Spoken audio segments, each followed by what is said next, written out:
Louie. You and I are so aligned on so many fronts. When I started Passion Struck, it was birthed out of a book I was writing that finally is going to see the light of day here in the next 8 or 9 months. But really, at the heart of what I am trying to do, and it sounds like you're trying to do, is I am trying to, if you would look at Disney and say they're trying to create the most enchanting place on earth, my long-term goal is how do we create the most intentional place on earth? And where I've not really ever talked about this on the podcast, but where I had wanted to take this all along is the podcast was just a starting point to see whether these ideas would resonate.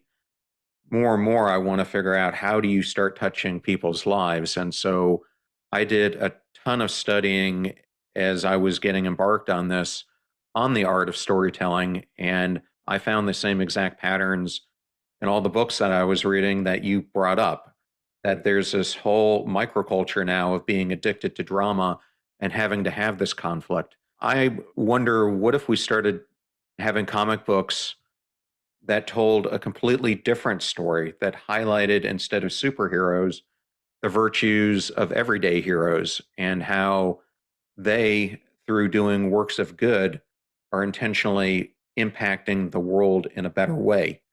Or how you can showcase that more in movies, where instead of being addicted to drama, we're addicted to awe and wonder and the moral beauty that Backer brought up. Right. And I think you are on the leading edge of this with what you're trying to do, but it's difficult because it's not what the system currently rewards. Yeah, I think that one of the reviewers had a great quote. I think I have it here. I really love this. He described it as a documentary acting within the concept it's exploring. I'll say that again. Pretty deep. It's a documentary acting within the concept it's exploring. So, in other words, it takes you on a journey. You feel all these emotions based on bumping into these ordinary, remarkable people that aren't superheroes. And it has a lot of beauty because that is something that I put a lot of effort into. It's capturing not just an interview or a place. I'm trying to capture it in beautiful light in order for you to trigger those emotions. I can turn you on with beauty, I can, which is an adrenaline rush. It releases hormones in your body, serotonin, etc., whatever. But like the same thing happens when they use that fear button and the anxiety and the conflict. We get accustomed to watching films and wanting to have some kind of a hormonal experience. And that is addictive. It's almost like eating fast food. You go to McDonald's and you get that rush of eating that burger, but it's not really nourishing for you. You can actually get the same pleasure out of eating healthy food that is actually good for you.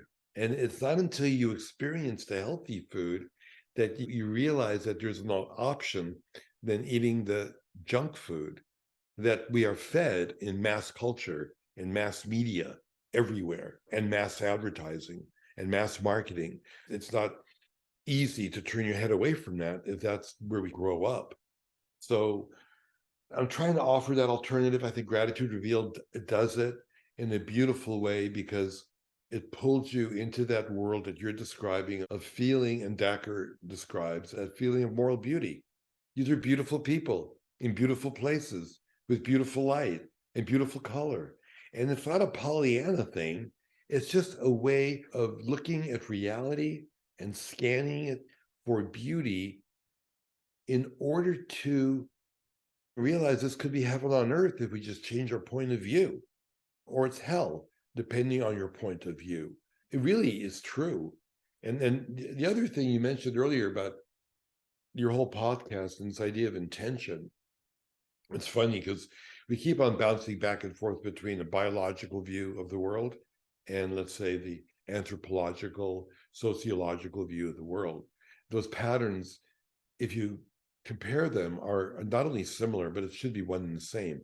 Because again, we are nature, as I said earlier. But this idea of intention is so cool because They're discovering now that there's intention in every cell of your body. It's telling the trillion of cells in your body to work in harmony with each other to make you, John. It's a miracle. There are billions of decisions being made within this hour of conversation in your body. Who's driving all that?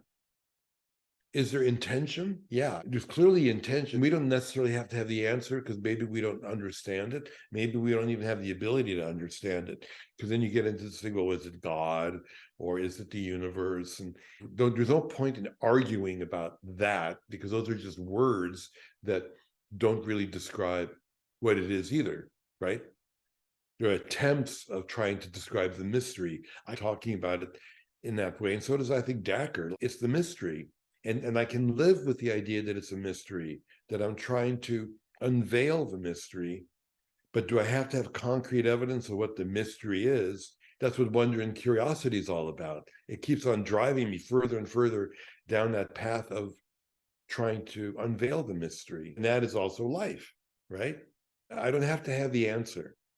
I just want to be on the journey. It's like the metaphor in sports, right? It's not about making a touchdown, it's marching down the field.